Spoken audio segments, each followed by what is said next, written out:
စီလေးကိုပါလီလာပဲထည့်မယ်ပေါင်မုတ်ကျဲကြော်လို့ပါဒီတစ်စိတ်သုံးပါတယ်ပေါင်မုတ်ကလေးကကျုပ်က3လုံးခောက်ထားပါတယ်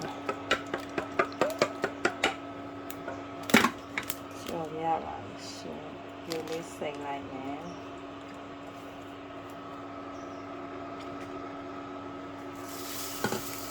ဒီကအရင်များတော့ရှော့မယ်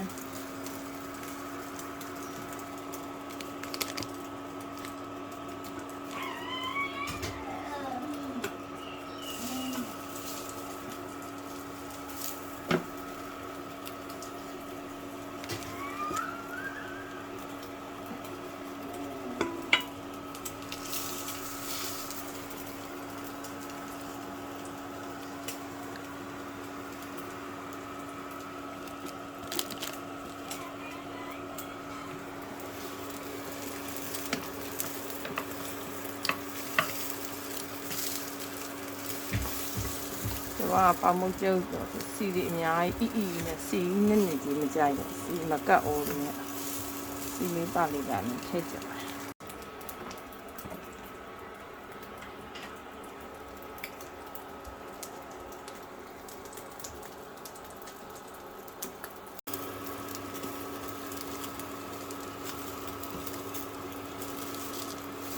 တူပါ